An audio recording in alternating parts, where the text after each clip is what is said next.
Hello everyone, welcome to today's session on taking charge of your health, a Men's Health Week webinar. My name's Dominic.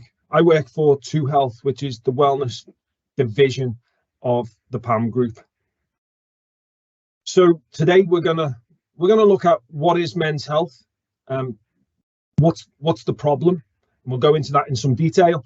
A closer look at physical well-being, a closer look at mental well-being, encapsulating emotional well-being also, and touching on social well-being as part of that.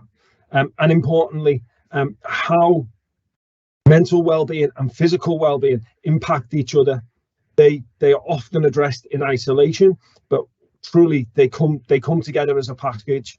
And the last part of this will be how we can take charge of our own health, how you can take charge of your health, and how we as a collective can take charge of men's health moving forward, not just men, but those who come after us, the next generation.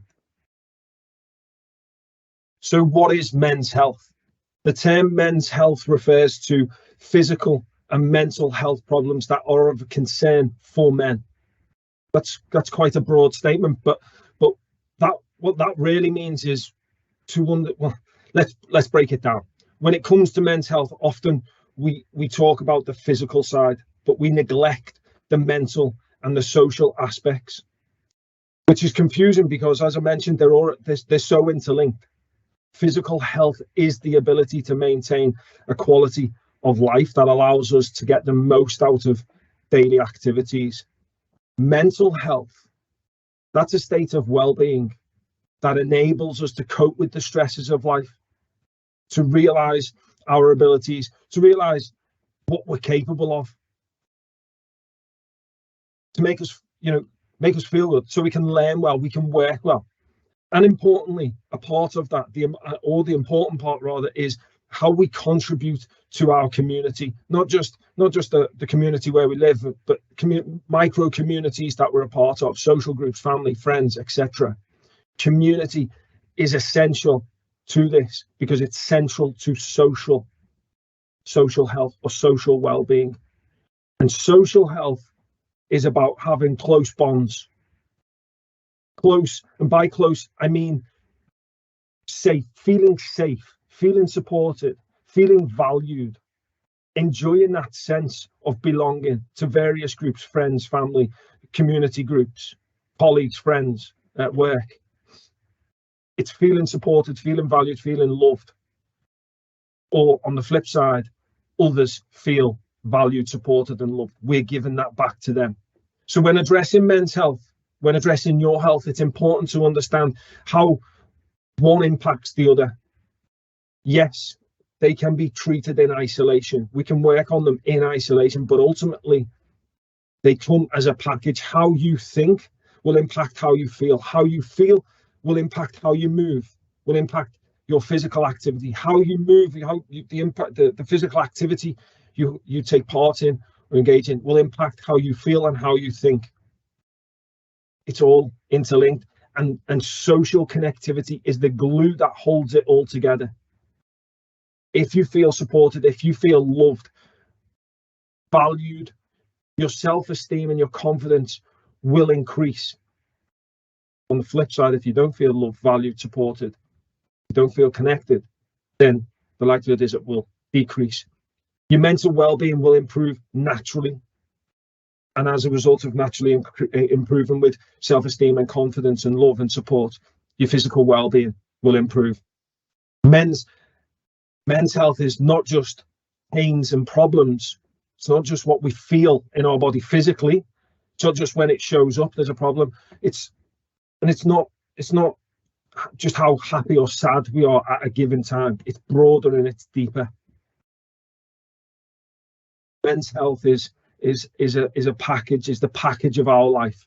How we feel in the current view of our finances, relationships, career, health, goals, plan, our prospects here in this very moment, but also how we feel about that in the from past perspective, and how we see our future prospects, how in control and connected we are to the future.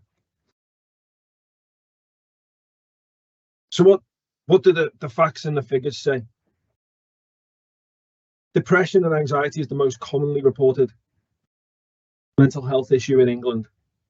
Men may be more likely to use alcohol and drugs to cope as mechanisms, escapism, or for comfort, rather than talking. Men are 3 times more likely to become alcohol dependent than women. The question is, why do men use work, use alcohol, use drugs, use other activities as well as methods of escapism? Why do we feel the need to escape? Are they behaviours associated with masculinity? From a physical sense, 70% of men are obese. That is a BMI of plus 30. Boys are more likely to be obese than girls. And this indicates it's not just a physical health. There's mental and physical going on here. Many men are embarrassed or ashamed to take time off work, especially when it comes to concerns such as anxiety and depression, and it's a large number. Men are less likely to access psychological services or therapies available. Is there a stigma attached around it? Men have measurably lower access to social support, such as friends, relatives, communities. All of this could be a great insight into the concerns of men's health. And also factors that can be detrimental to mental health and physical health in men. So what's the problem? What's the root cause? Essentially, men are less connected to the most important relationships. We withdraw, we isolate. Don't talk. This is research backs this up. And I'm sure many of us can relate to it. I certainly can. Men don't talk, they suppress, they bury, they escape. We're defined, or at least many men are defined, by the complex nature of masculinity, by the traits such as being macho, strength, being brave, having courage, showing signs of independence. I can do this by myself. The attitude of suck it up, get on with it. As the slide suggests, not displaying emotion. And we pass that off. It's not just about us, it's about the next generation. We pass off this. We might not teach it directly, but people pick it up indirectly. This is not to say, it's not to say that all men show all of these traits or behaviors, or even have all of these traits and behaviors. But if a person is in a situation whereby that trait is required, where a particular trait is required, they're more likely to show it. For example, if a particular person has a more aggressive trait inside them, they won't show that aggression in all situations. But in a situation where aggression is appropriate, they'll be more aggressive. Likewise, not everybody hides their emotions. I understand that. Not everybody uses alcohol or drugs. Not everybody dives into work to escape. But where those behaviors are deemed, where hiding your emotions is deemed feminine or unmasculine, and particularly where we want to fit in, and boys as well, not just men, where boys and men want to feel accepted, socially connected, they are more likely to suppress, to not talk, and to hide their feelings. Or in the case of alcohol and drugs, maybe even work, in a masculine environment where they're deemed masculine, and also we want to fit in, we're gonna be more likely to engage in those activities and traits. So the root cause of men's health may be masculine traits and behaviors, but the consequences are physical and mental, and they're not just impacting men, they're impacting males of all ages, boys and men. The data backs up 50% of kids becoming obese if a parent is obese, and that number, 50% of of children will become obese if a parent is obese. That increases to 80% if two parents are obese. Boys who are overweight and obese are likely to become adults who are overweight and obese.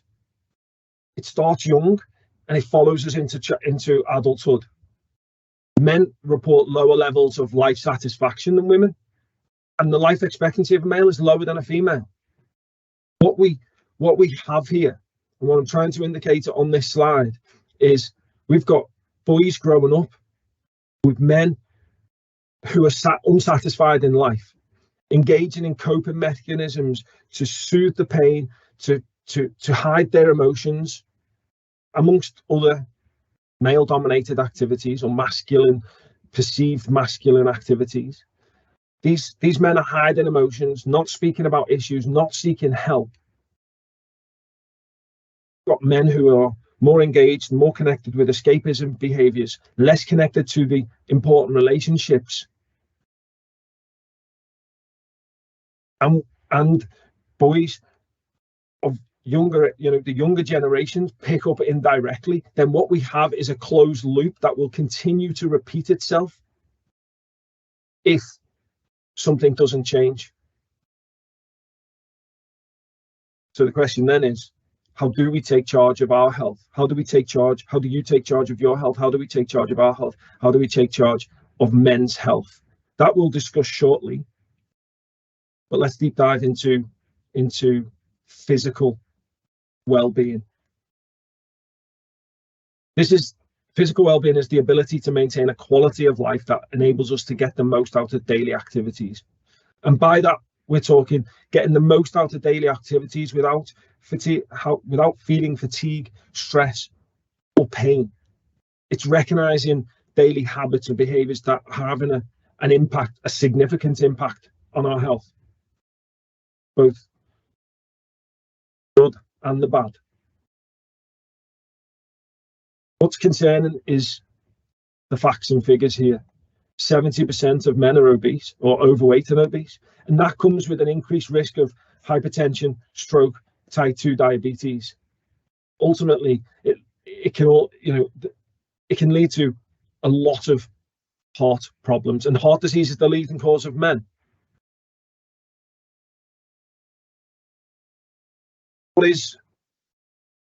What is frightening is 90% of heart disease is preventable.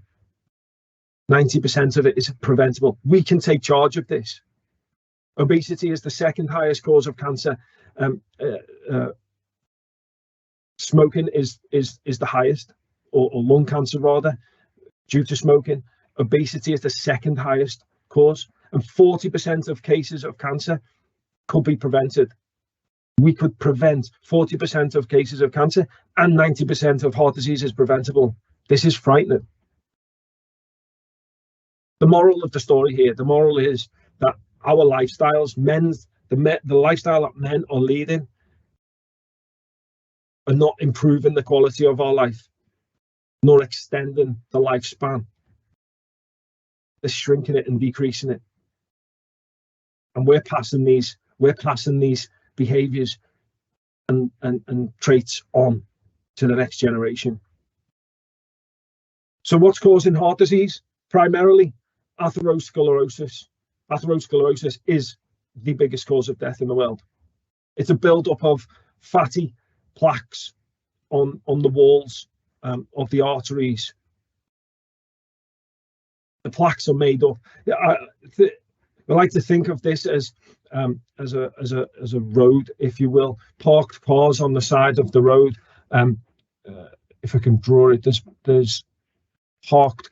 This is a road. We've got parked cars on the side of the road. This is the plaques building up. We've got blood that wants to come through here, which it can do easily when there isn't any plaque or parked cars on the road. The problem is, when there's no space, cars start to park on top of each other, and the space in between gets smaller and smaller, and that increases the pressure. And if the force of the blood comes through here and knocks one of these cars out, what we end up with then is a blockage, and that leads to a whole host of other problems. Heart attack, stroke, for example. So how do you know if you're at risk? Weight, BMI, body shape, particularly visceral fat is an indicator. High visceral fat index shows a high risk of cardiovascular disease. Visceral fat sits on and around the organs. We need it to protect the organs. We need it, but too much of this in the danger zone, let's say, increases pressure and reduces the efficiency of those organs and of the heart. It's essentially, the more we have, it's like putting them organs into a straitjacket. You personally may feel okay, but they don't. They can't move. That increased visceral fat raises cholesterol levels, increases risk of high blood pressure, increases risk of type 2 diabetes, and increased fat cells increases the risk of cancer. You can check your risk quite easily by BMI. You can also check by waist to height ratio, and to do that, you can take a piece of string, or essentially what you're looking for is you're looking for your waist to be half the size of your height. So I'm 5'10", 70 inches. If you take a piece of string, put that to 35 inches, so half of my height, I want a piece of string, half of my height, so I want 35-inch piece of string, and I take it and wrap it around my waist. If that piece of string is short, great. If it doesn't meet, great. If it meets, we're okay. If it overlaps, if it overlaps, great. That's a great signal. If it meets, we're okay. If it's short, if that piece of string that's half your height doesn't fit around your waist and it's short, that is telling you your risk factor is increasing.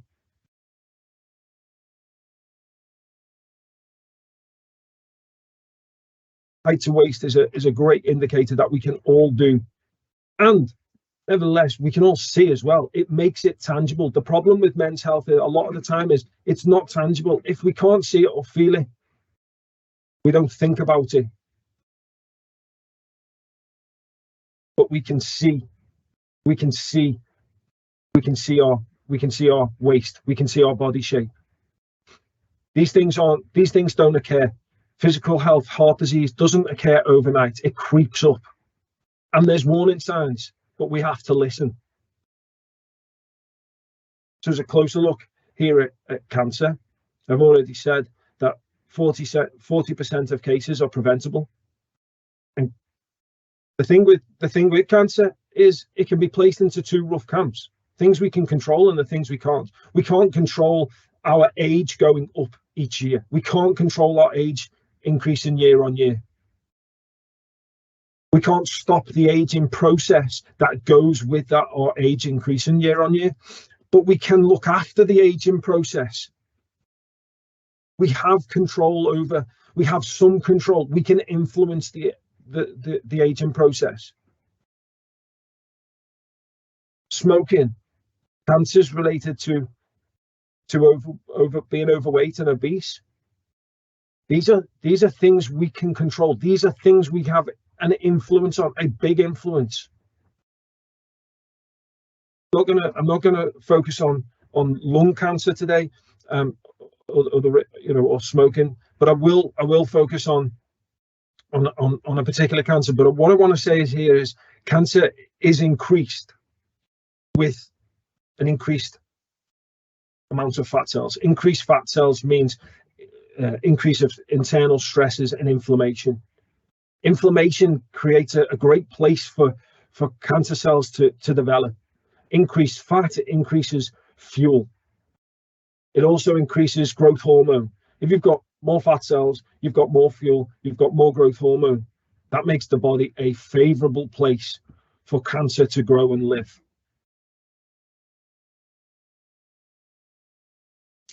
So I'm not gonna focus on lung cancer, although it's the biggest cause of death. We are seeing there are great decreases due to the decline in smoking. But the second most common cause of death in men is prostate cancer. Prostate has risen since the 80s. There can some doctors, some researchers, some professors will say that we will all die with prostate cancer, but not necessarily from prostate cancer. We all have it, but whether we die from it is different. 1 in 8 men in the UK will get prostate cancer in their lives. It'll be prevalent. The risk factor increases if you're over 80. Over 50. Over 50, the risk factors go up. It could also increase due to ethnic origin and weight. Prostate, for those who don't know, prostate cancer is usually it's a gland, usually the size and shape of a walnut. It grows bigger as we get older. We can't stop that. Remember, that's not something we can control. We can influence our lifestyle behaviors. That the prostate gland sits underneath the bladder and it surrounds the urethra. It's the tube that carries urine out of the body. Prostate cancer can develop when cells in the prostate start to grow in an uncontrollable way. Some grow slowly, and many people will have slow growing prostate cancer and will live with it without an effect on their life. You may need checkups, 6 monthly checkups, but no treatment required. Some prostate cancers grow more quickly, more likely to spread, and they can cause problems and need treatment to stop the spreading. Most men with early cancer, prostate cancer, don't have any signs or symptoms. Don't have any signs or symptoms. That's important here. I've already said, if it for men often is the case, if it's not physical, if we can't see it, if we don't feel it, it's not tangible. So we don't do anything about it. Prostate cancer is one of them things. You won't have any signs or symptoms, but if you're over 50, if you've got a family history of it, if your ethnicity is black ethnicity, for example, the increase is significantly higher. What are signs? What are signs and symptoms? Difficulty urinating or emptying the bladder, weak flow of urination, a feeling that you can't empty it, dribbling after finishing urinating, and needing to urinate more often, especially at night. There is a problem. There is a problem with these symptoms that I want to bring to your attention. These symptoms could be highlighted as or sort of passed off as age, as other related age-related, child-related things. Maybe we've seen an increase in how much we drink, so we're passing it off as that's a reason for urinating. We could easily mask some of these with other reasons. If you notice this, please go and get checked. It could be nothing, but at least you know. There's no specific test for prostate cancer. It's more about eliminating things. So they do that through urine test, blood test, and digital rectal examinations. The key message here is don't put it off. Speak to a GP, get it checked early. So moving on to mental well-being, mental well-being is underpinned by emotional well-being. That's why I want to bring this today. Emotional well-being refers to a person's ability to handle their feelings and cope with challenges in life. It includes awareness, understanding and accepting of feelings. Emotional well-being is the ability.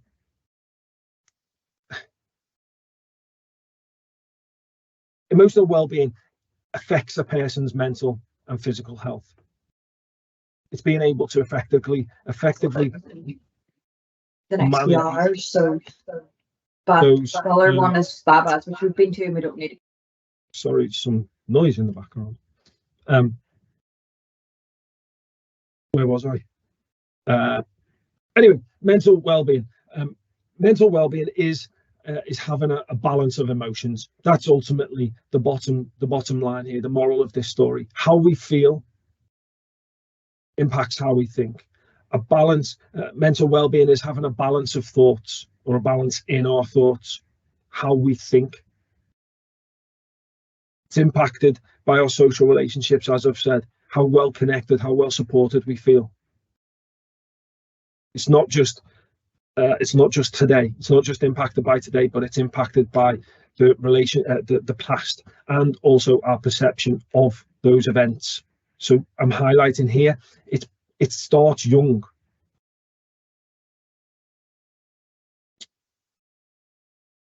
A closer look at this. The Men's Health Forum, which is a great resource on the website. Please check it out. There's a link at the end of the session. The Men's Health Forum suggests that the stats and the facts on the slide here indicate that male emotional and psychological suffering is sometimes developed in ways that don't fit conventional approaches. Basically, men handle their emotions and distress in a number of ways, through suppression, through escapism, which can end up resulting in harming themselves and others. Rather than dealing with the issue, we're causing harm to ourselves and to others.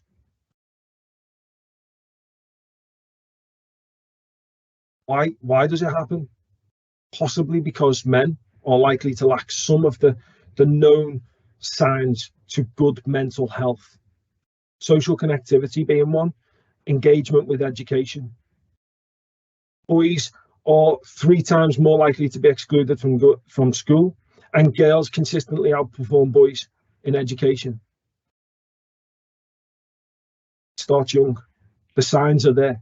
Men bury and suppress and disconnect from important relationships. It's happening later on. Social connectivity and disconnect from education. Mental well-being and physical well-being isn't something that declines overnight. It starts young. It compounds. But it's not tangible. We don't see it all the time. Fear, shame, and guilt play a big part in men's health. Anxiety and depression is the most reported health issue in the UK. It impacts our self-esteem. It impacts our confidence. It impacts how we see ourselves. It impacts how we communicate to ourselves. It impacts our relationship. It impacts everything.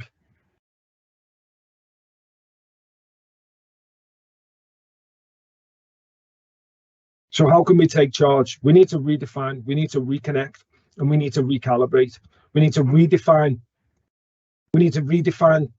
the definition of masculinity. We need to reconnect with ourselves and with others. And we need to recalibrate our physical lifestyle behaviors, and also mentally recalibrate our thoughts and our thinking patterns. We need to recalibrate what's working for us and what's working against us. We need to be brave in doing this. We need to be brave to make the changes and reverse the damage that's already underway if we're not doing things that I'm about to lead on to. And then this all will help us rebuild the future, giving those after us a platform of greater success. So we can take charge through our health, which I'll talk about in a moment. The one what I want to focus on this slide is belonging, how well connected we feel. Not only how well connected we feel, but how well connected others feel to us. Are we taking interests in ourselves and in others? Wellbeing is, as I've highlighted, is building and maintaining healthy relationships. It's having meaningful interactions with those around you. There's purpose. Do you have a deep sense of purpose? Does your life have a meaning, a mission? Does what you do each day light you up? Do you have relationships that light you up? Are you excited by your future aspirations? Do you have a strong sense of purpose? Security. Do you feel safe and secure? Do you feel safe in your career, in your relationships, in your health, financially? Not just now, but in the future.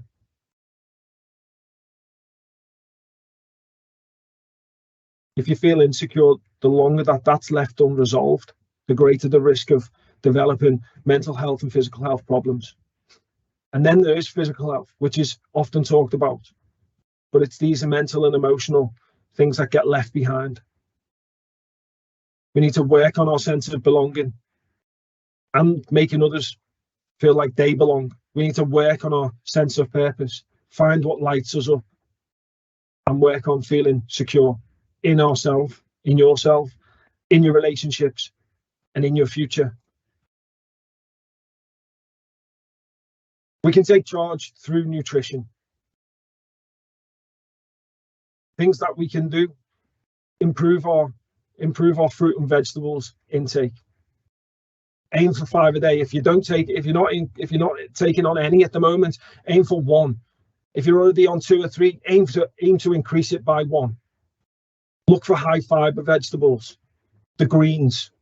Green vegetables are a great source of fiber. Increase pulses and beans.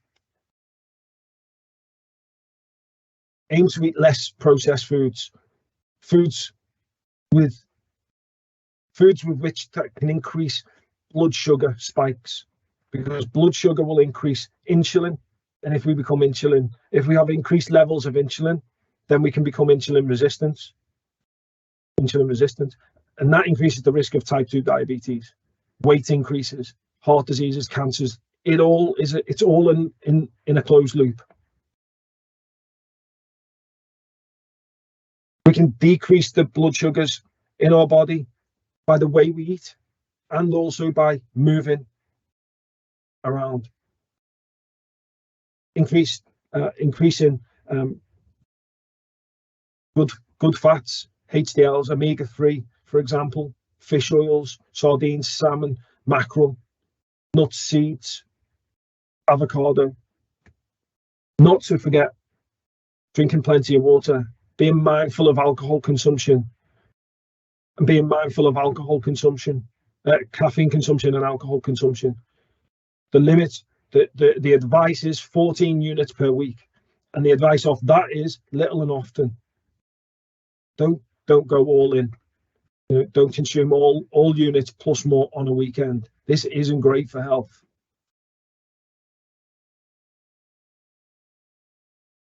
And then there's lastly physical activity. The recommendation is 150 minutes to 300 minutes of activity, depending on how vigorous it is. Consistency is key. If you're doing nothing, aim for 10 to 20 minutes. Build it up. Start small, build it up. High intensity, low intensity, medium intensity. Most important with this is find something you enjoy.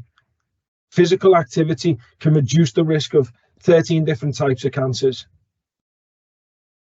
13 different types of cancers can be reduced. The risk of it can be reduced through physical activity. Going from 0 physical activity to 3 hours in a week, 0 activity to 3 hours of physical activity in a week can reduce risk of mortality by 50% at a given time, I must add. The impact of increasing physical activity can literally be life-changing. And physical activity impacts mental health. Mental health impacts physical activity. And lastly, improve through connection with yourself. Keep a journal. Use mindfulness or meditation. Keep track of your thoughts and feelings. Ask yourself questions. Ask yourself, who can I get help from, or who can I get help with this from? There's breathing techniques. There's ice water therapy. Wim Hof has a fantastic app. I recommend it. Essentially, what I'm saying with these tactics is learn how to take charge of your body and your mind. Control. Start to think about how you control how you feel in, and more specifically, in uncontrolling times. Stop and pause. Make time for yourself. Get a morning routine. Get a routine.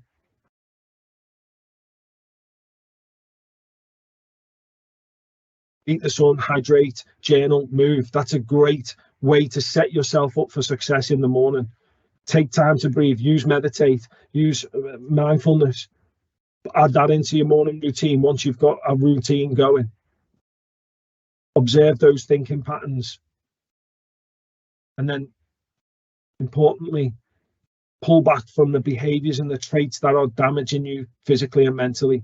Put things into perspective. This isn't just about us as such, as adults. We can have a great impact on ourselves, but we can also have a significant impact on the next generation. And lastly, improve through connections. And these are some places where you can go and receive support and connect. This isn't an extensive list of resources, but just some examples of what's available. Please check. I've highlighted the bottom right hand corner here is Men United Against Suicide FC, and another one is Andy's Man's Club. The reason I highlight them is because they're sort of local. They can be local groups. Can be local to you. Men Against Suicide FC is in Coventry. There's Manchester, maybe others, but these are local organisations that you can, if you're in an area with them, you can physically go and visit them, play sport, do what's talk, essentially. And then some others. The Men's Health that I've already highlighted, Parkrun is a great one, but Men's Health, on Men's Health, you can go and do an MOT, self-MOT, a man's MOT. If you don't want to go to a GP in the initial instance, I recommend, I highlight the importance of visiting a GP, but if you don't want to do that, then you can go and do a man's MOT or self-MOT through the Men's Health Forum. That brings a conclusion to today's webinar. I hope you've enjoyed it. I hope you found it useful and thought-provoking. It would be greatly appreciated if you could spare a few moments to provide feedback using the link on the screen or scanning the QR code.